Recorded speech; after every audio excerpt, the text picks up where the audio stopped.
8 years ago, in November of 2015, terrorists attacked Radisson Blu, which was a hotel popular with Westerners, in Bamako, Mali. As the bullets flew and the hallways filled with smoke, Embassy Bamako received a call from an American trapped inside the hotel. With that call, DSS special agents rushed to respond. With us today are the two special agents that were there that day and who can tell us a little bit more about what transpired. Ryan, Mike, thank you for being with us today. Thanks. It's great to be here. We really appreciate the opportunity. So set the scene for us. What was Bamako, Mali like at the time? It was a really interesting time and kind of a terrible time in Bamako. Like a lot of countries, Bamako, or Mali rather, had suffered from the post-colonial syndrome of borders that didn't really match up very well with the situation on the ground. And so there's always been this civil tension inside the country, which had led to numerous rebellions, uprisings, political problems throughout its modern history. And those had come to a head with a war that was going on prior to 2012 in the north. What had happened was this political insurgency had been overtaken and infiltrated by religious extremists who were not particularly indigenous to Mali, but had come from elsewhere in the continent and set up a base of operations for al-Qaeda. And while that situation was brewing, a coup d'etat happened within the government of Mali, and that happened in 2012. So by 2014, when Ryan and I had arrived at Post, that had started to wind down, and we were really in a time when everyone thought things were going to be getting better. We thought Peace Corps was coming back. It had once been the centerpiece of their programs. We thought things were going to liberalize and get better. The war seemed contained in the north. However, Ryan and I and the rest of the security sector who were looking at the situation were concerned about the development of a trend of soft target attacks. The extremists who were unable to win on the battlefield really only had one option, and we were just waiting for the shoe to drop when they decided to come south from where they had generally been considered to be isolated through the poorest country with poor security checkpoints along the way, awash in weapons, to come down and start attacking soft targets where they could get at the base of support for the kinetic actions that were happening up in the north. You know, if you hit a hotel, if you hit a restaurant, you can scare international organizations, you can scare the international community into drawing back, pulling its people out, and really eroding the support for that kinetic effort in the north. Okay, and can you tell us a little bit more about what kind of a presence we had in the country? Embassy staff, military, aid workers? For sure. What had happened in 2015 is that our worst fears had come true about soft target attacks, and we faced an escalating series, starting with an attack on a nightclub where we actually had two of our Marine security guards walking out when the attack broke, and they witnessed some horrible things. They did help a bunch of American officers escape who were there detailed with the UN, to get to your question. So, as often happens with diplomatic presence, we have a contradiction. As things are getting more dangerous for people, we want to increase our efforts to try to make things better. And we actually want to increase our footprint theoretically, but that also increases the danger to us by having more people there. It's more people to protect. So we were trying to find that homeostasis throughout 2015. But the international community was still there in force. The European Union was there in force. All international organizations. USAID had a strong presence in the country, along with their implementing partners, the private non-governmental organizations who actually execute USAID's work throughout the country. So it was still a pretty bustling place as we entered 2015. Some organizations did start pulling back. Some small national presences, some international organizations were cutting back as the terrorist attacks got more frequent and worse. Ryan, at the time, how long had you already been in the country? When the Radisson attack occurred in November of 2015, I'd been in the country. Both Mike and I had been in the country around the same amount of time, roughly since April, May of the previous year, 2014. So 15, 16 months at that point. Instability increases. You've been at Bamako for about 15 months, Ryan, Mike. What was the threat level at the embassy? from our analysis, we didn't believe that the embassy itself was under a particular threat in terms of the physical plant of the embassy. It was one of the hardest targets in the country, and anyone who would have gone after it would have had the least chances of success. So we were very confident in our ability to manage or deter an attack at the embassy. Actually, Ryan, I think this might actually be a good time to explain SPEAR and all the work you did with that. What is SPEAR, Ryan? Yeah, right when I arrived at Post in May of 2014, I was handed almost a white paper by the previous RSO regarding this program known as SPEAR, the Special Program for Embassy Augmentation and Response, which was a post-Benghazi concept meant to identify and train host nation law enforcement to provide the embassy a quick reaction force. And the SPEAR program, remains to this day to be one of the more successful programs, in my opinion, in terms of host country training that the Department, that Diplomatic Security has rolled out.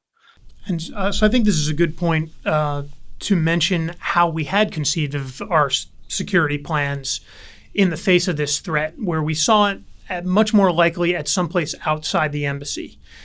Hotels were a particular concern because we have a very high concentration of Americans. And this is where I think we can show how our policies actually affect our ability to save lives at the point of action. RSO Corinne Stratton, who had been there with us when we started, heard our concerns, shared our concerns, and got us together in a little bit of a think tank to think, how can we manage this? And what we had been doing was keeping people in a very small number of hotels, but that was increasing the danger. And when we really looked at the hotel security at any of those hotels, we didn't find it to be particularly adequate. So we couldn't do one option, which is really castling everybody in the hardest targets, like we do at the embassy. So what we decided was to open up more hotels to our travelers and our long-term residents who weren't in homes that the embassy provided. And so we conceived of a plan. And then for the listeners to understand, we don't make policy as a regional security office. We provide advice, and not only directly to a front office, which is an ambassador and a deputy chief of mission, but to a committee, which in turn advises the front office. So Corinne took our planning to the Emergency Action Committee, got buy-in and consensus from everyone at the embassy, and everyone agreed to do this. And it sounds very bureaucratic, but the thing is that it has real-world effects when the rubber meets the road. So by the time these attacks happened, we had a much smaller presence at the most popular hotel, the Radisson, than we would have otherwise had. Well, one more bit of scene setting that comes from your question is that the security office was prepared, but Ryan and I are the two assistant regional security officers. There was one more agent, the regional security officer in charge of us, but that's only 3 people. We tend to work extensively through partners, and our most important, our closest partners in actual situations like this were military partners who were at the embassy. And we maintained a relationship with a rotating group of people from several of the different special operations communities. And it was really important that we had all considered these questions together. It wasn't just us in the security office. I mean, as I mentioned, the Emergency Action Committee is there. But when it comes down to people who might actually be responding, we had a partnership with special operations. Not only was it theoretical, we went out and did training out on firing ranges and other training facilities almost weekly so that we really understood each other's capacities. And they were able to trust us, even at their level of professionalism and training in their careers with special operations. We, with our diplomatic security training, were really able to integrate into a very seamless team that, to this day, I'm shocked and impressed that we are able to do that as diplomatic security agents. But it was really a proof of concept for us out there. Excellent. So, Ryan, where were you when you heard about the attack that day? Yeah, it was 7:02 a.m. on a Friday. I was in the shower when my phone rang, which was not uncommon. And what was uncommon was when it rang a second time, like 2 or 3 minutes later.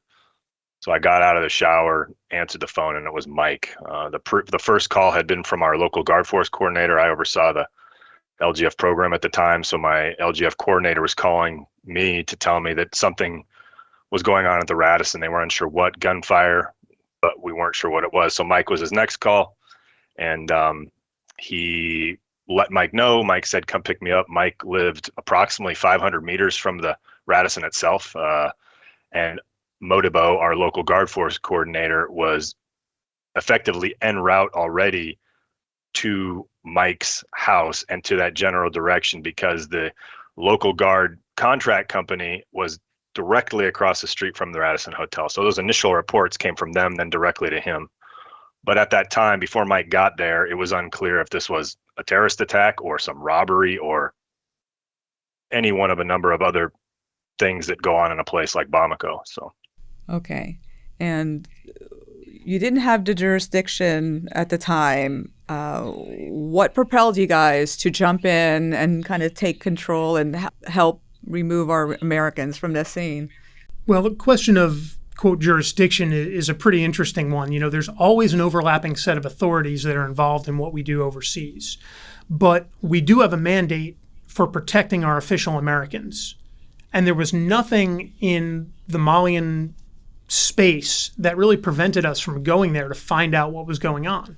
We could be legally present at the Radisson. We were legally equipped with all our firearms and everything else we had because we were licensed by the Malian government to carry that. So it was incumbent upon me to know as much as was going on. It's important to know that we didn't jump in cars expecting to go there and be a direct response force. I always knew it was there was a chance of that, which is why I immediately called Ryan and I immediately called these special operations colleagues, told them to kit up and get to a point nearby the embassy, one of the houses, where they could stage up for a potential reaction if we needed it. But when I got there, it became really apparent this was not a robbery or a score settling or a car backfiring or some rumor. There was smoke coming out of the building. There were explosions. There was gunfire. There were Malian responders there already in a very disorganized fashion. So we kind of had to size up what was going on the scene and figure out what to do.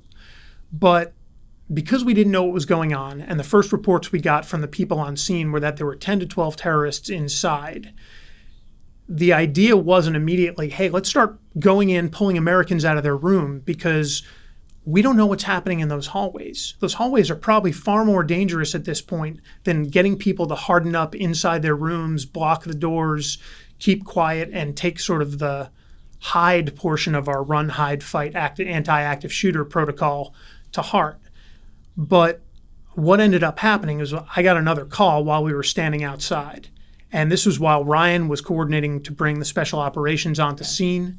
And there was a man named Terry Kemp who had called the Marine at Post 1. And again, important to note policy. We had a policy where we had recently started issuing cell phones to arriving temporary duty personnel. All over the world, we'll give out little laminated cards with phone numbers and stuff. But we decided during an emergency, that's probably not going to be super effective. Yeah, after a car accident or something, you might be able to dial on a foreign phone in a foreign system. But if you really need access, we need you to be able to unlock that phone with 2 keys and then get in there and hit the first contact that comes up, which was AAA space Post 1. So Terry called us on that phone from a dark, smoky room where he was trapped by terrorists and gunfire and smoke and fire. So Terry was the American that was trapped in his room? No, Terry was actually trapped in what we originally got the report as the breakfast room. It was, in fact, the main dining room of the Radisson. His story is really incredible, and he was one of 2 Americans who were getting into an embassy shuttle driven by one of our local employees, which was immediately outside the hotel when the attack broke. So if you look in Reuters, if you look in AP, everyone reports that an embassy vehicle was used to launch the attack, that the terrorists somehow had diplomatic plates. There's also these reports that the terrorists were screaming in English. Well, that was the American employees and the local employee getting out of the car and running for shelter inside the hotel. And that's actually something we've never been able to set the record straight on. Terry was never injured. He was initially, I think when he made the first call, he was under a buffet table with a tablecloth over it, so he was able to kind of hide under there. I mean, this is a 6'2", 6'3", 270-pound man who was underneath this thing as they were trying to set on a fire. And he actually gave some essay to the Marines at the time, who told Mike, hey, or when they passed it through to Mike, he told him, hey, I'm in here with these guys. They're setting the place on fire. So yeah, he was never injured. And ultimately, when I don't want to jump the gun, but when we got him out, he came out of his own on his own legs, probably pumped full of adrenaline. And once we got him outside. Okay, so how many Americans ended up being trapped in the hotel?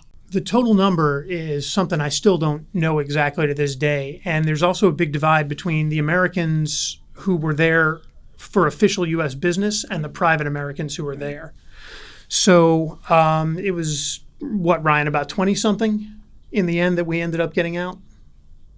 Yeah, I think I still have the check sheet that we were using that day to get people out, and I think it's in the neighborhood of 16, both official, quasi-official, and a few people that had been put on there who were part of an implementing partner team. And some foreigners as well who just happened to latch onto us. Sometimes while we were in the hotel trying to get people out, it was kind of like being a lifeguard and having someone try to drown you while you're trying to save them. And it was just easier for us to shunt them to Malians who at that time had taken up a position in the stairwell, and we could just pass them down and get them out of there. But, to speak to Terry's story a little more, he ran from these terrorists, managed to get far enough away from them and upstairs, hide under this table in the dining room while they set the room on fire. And then once they had set the room on fire very deliberately, crawl through the smoke and found himself a hiding place, which is where he called us. Simultaneously, the terrorists were following the previous occupants of the room who may have followed an employee out or something like that, trying to get out of the hotel, but they all ended up in kind of a dead end at a service elevator.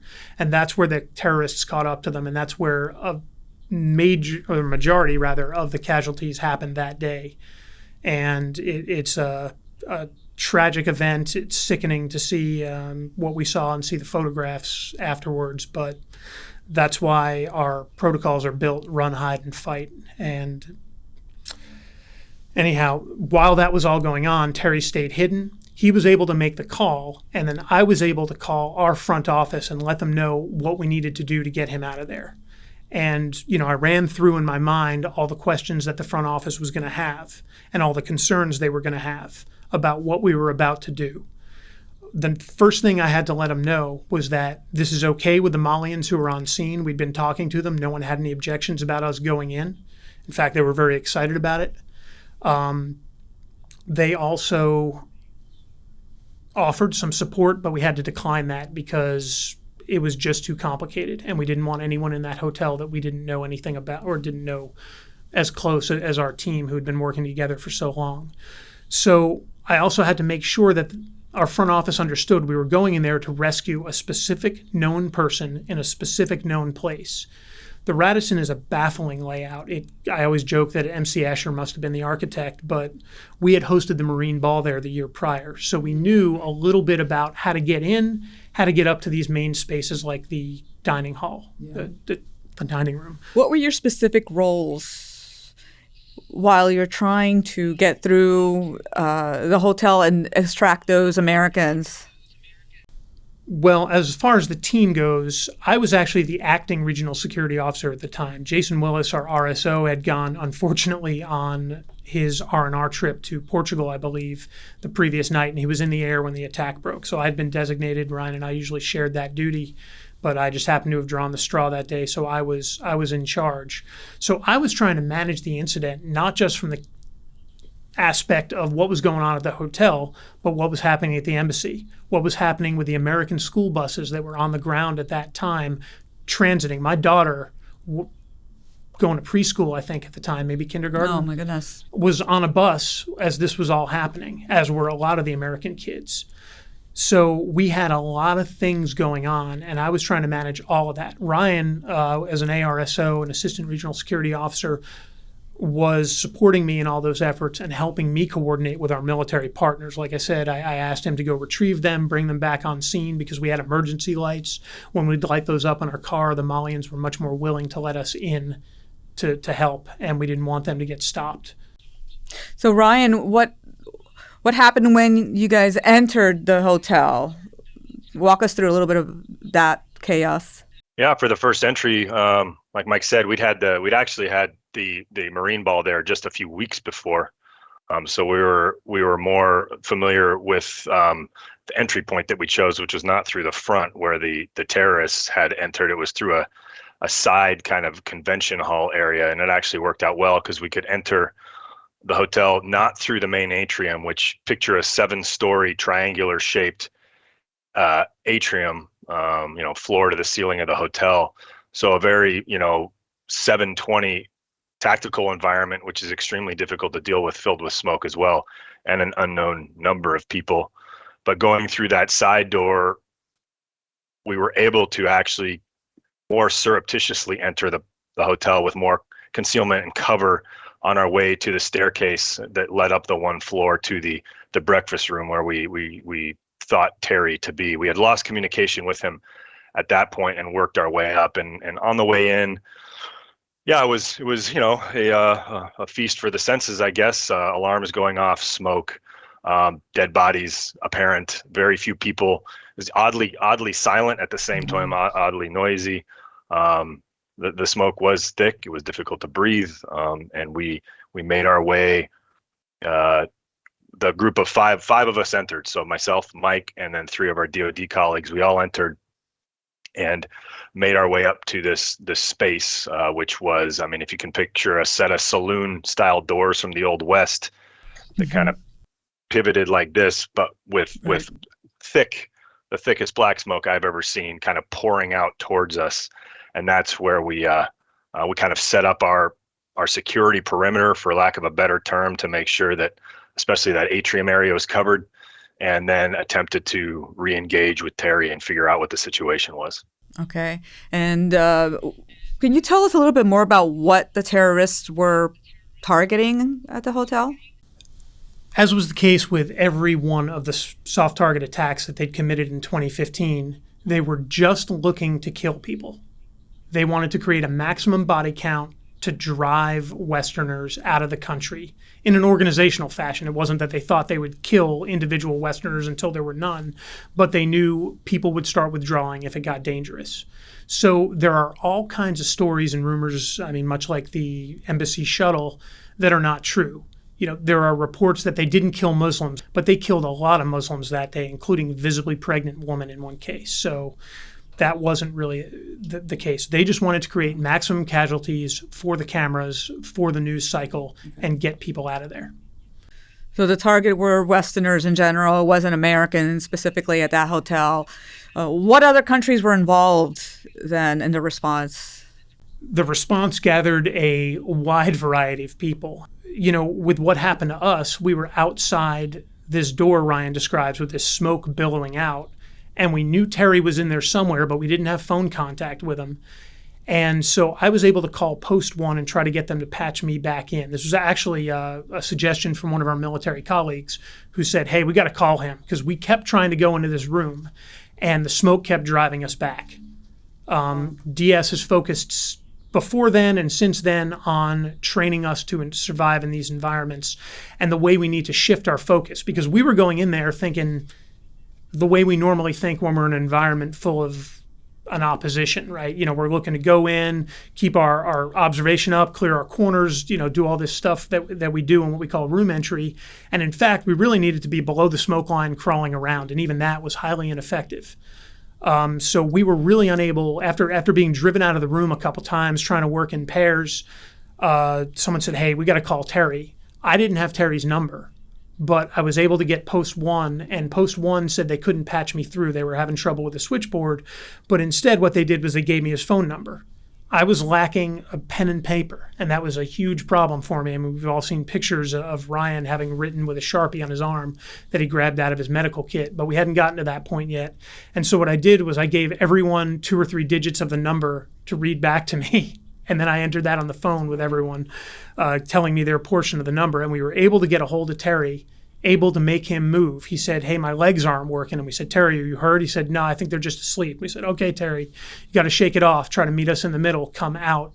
And, this is still a decision of mine or decision of ours, really, not even mine, that I am so thankful we were able, that worked out well. But he might have crawled the wrong direction in black smoke. I mean, that was something we weren't really thinking about. But he did come the correct way. He came, we heard our voices in this thick black smoke. We were able to kind of paw around and find each other, throw, arms around shoulders, and kind of help drag him out to the fresh air.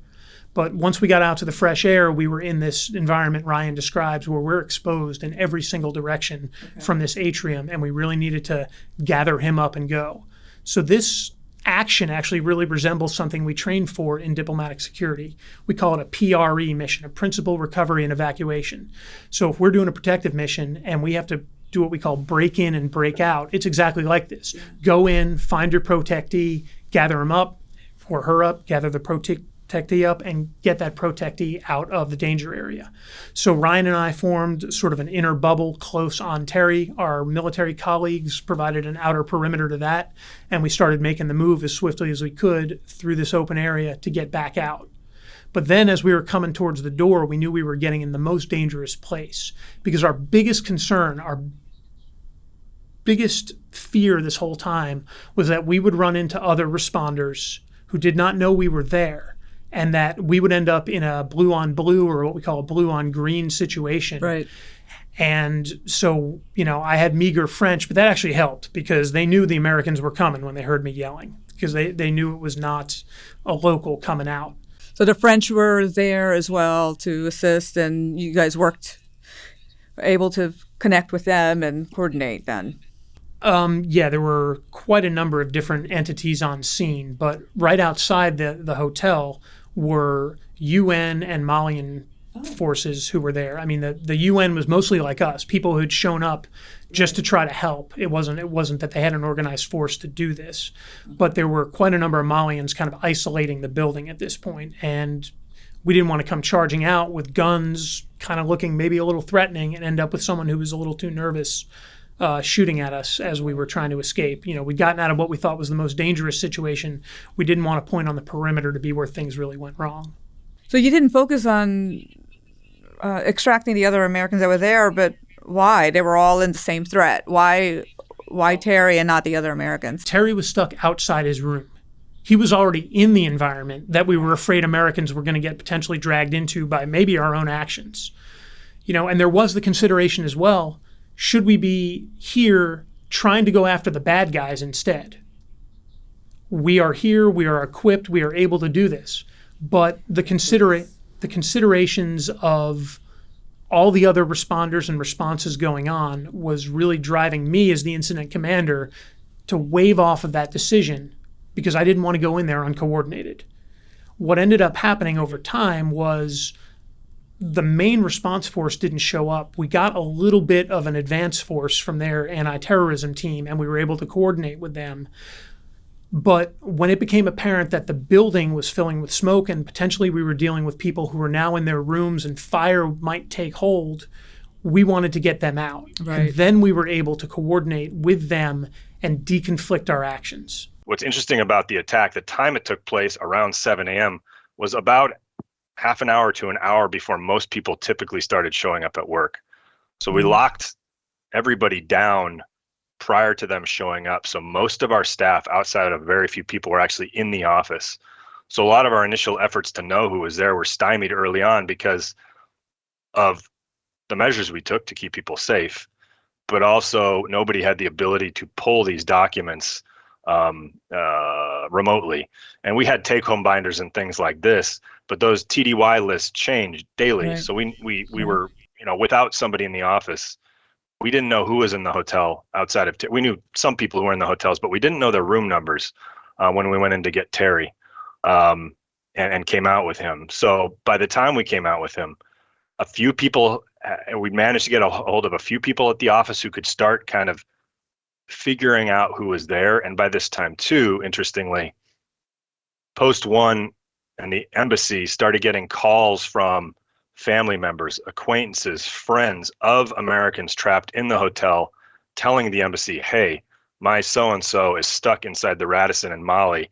He or she is in room such and such. So that's when we got back out with Terry. Obviously, there was a little bit of confidence in the team that, we were successful there. And we started getting room numbers, and Mike can take it over from here because I don't really remember how, but we went in again. But by this time, we had some numbers written down, I guess, primarily on my arm and some other places on some scraps of paper we were finding. But that's kind of how the second foray into the building took place. And that was a big after action note for us that wasn't actually solved at the time because of technological limitations of 8 years ago that probably wouldn't exist now. It'd be much more interesting to roll through this again with how things work. Like Ryan said, we were able to then start moving directly to rooms now that we had some deconfliction efforts with the response force that was not yet there but was about to come in. And they told us that the terrorists were on the 7th floor. So we made a plan to go up to the 5th floor and start bringing down everyone who was below that. And that went pretty well, despite the navigational pitfalls of the hotel that I've mentioned. And we started being able to get people to the stairwells that the Malians were holding, pass them off, and then move to the next room, just in short order. And right. we were pulling out our people who worked at the embassy. We were pulling out non-governmental organizations. And like we said, some non-Americans who just happened to be there and needed an escort out. Right. But what ended up happening was we entered a stairwell that locked us out because it was a fire stairwell with heavy doors, and we didn't have the breaching equipment to get back in.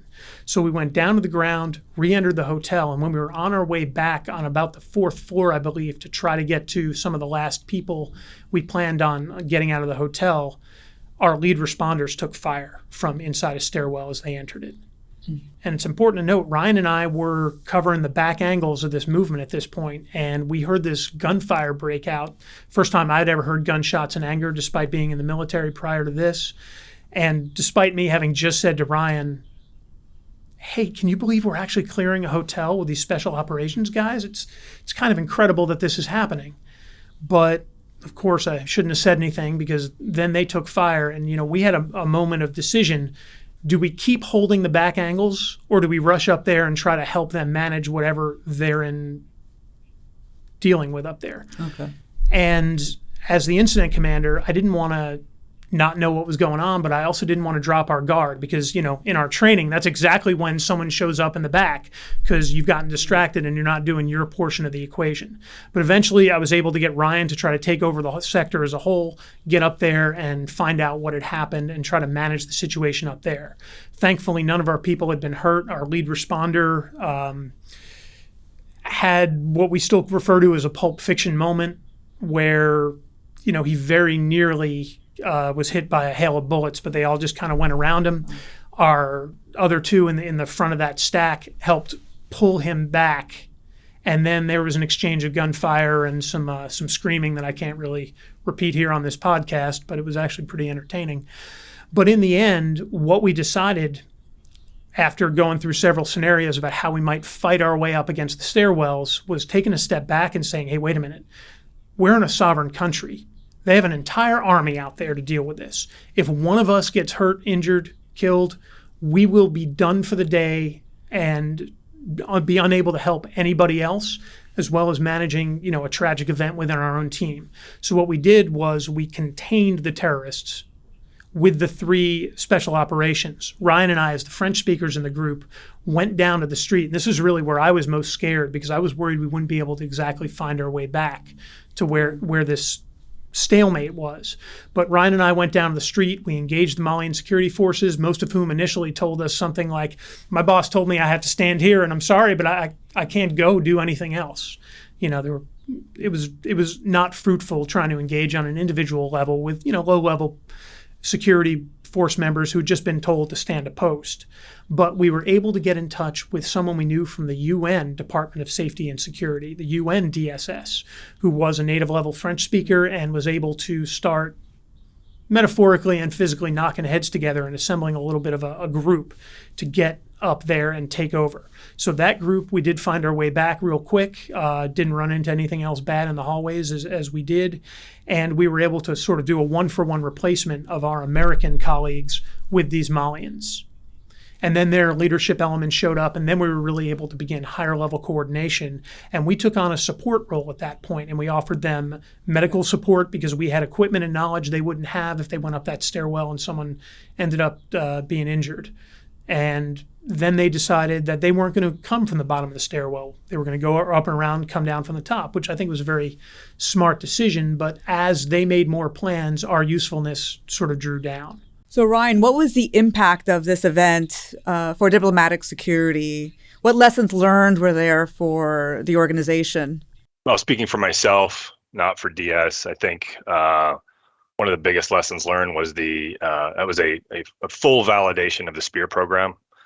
We don't have time to get into it, but our SPEAR team deployed flawlessly, and everything we had been working on for a year just came together perfectly. And they were actually roughly 2/3 of the team was kind of seconded by the French Special Operations Forces, who came in to ultimately end the standoff from Burkina Faso. They flew down on an American plane with some additional U.S. military support to kind of finish the event. And they were used because they looked good, they looked professional, they all had the same uniform on, they looked like they knew what they were doing. The French just pulled them in and had them start holding floors as the French would clear that hotel. In a post-Benghazi environment, Benghazi had happened just 2 years before. An off-compound response was something that wasn't thought about. So I think another big outgrowth of this was that DS now asks regional security officers, ARSOs, to specifically talk to their country teams and EACs about the possibility of off-compound responses to things like soft targets or residences. Prior to the Radisson, I'm sure an off-compound response had happened somewhere in the DS history before, but I mean, this was a pretty big illustration of how it could work, even though it was somewhat, ad hoc on our part. So those are the two big things that I think about from my personal experience that day, especially in reference to DS training, is the fact that unlike Mike and the rest of that team that we were with that day, I have no former law enforcement or military experience. So I was the low man on the totem pole in terms of, experience with this type of thing. But the DS training that we did receive, that I received just a few months prior to arrival at post, my arrival at post was delayed because I had to take this training. It became mandatory, and thank God it did. Was that day, being in an environment that none of us in that 5-man team had ever experienced anything, no matter how high functioning we were in the special operations community, had ever experienced anything like that type and scope of attack on a soft target anywhere in the world. But when we entered that hotel and we were outside, those sounds, those smells, the things I was seeing, I had seen before. So I wasn't overly shocked by anything. Even when we were inside, when grenades were getting thrown down the stairwell, and I was on the phone with Post 1 saying, hey, hold on, they're throwing grenades down the stairwells, and continuing to kind of operate in this environment. And to me, after the fact, it was somewhat shocking to think that this had happened to us. It's still something today that I'm a little bit, shocked by. But the DS high threat course that I went through this, and I've told people this before, that kind of all of the tasks that high threat trained you through over several weeks, 3 months, we dealt with a vast majority of that day in one way, shape, or form.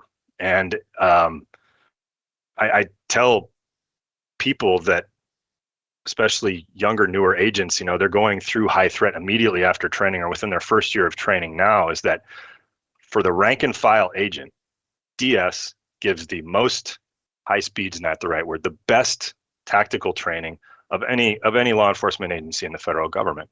And for me, personally, walking into a hotel with some of the highest functioning military special operations folks in the world, Right. and to step into a stack with them and have tactics that are identical and move with them and have them afterwards say, you know what, you guys did a great job.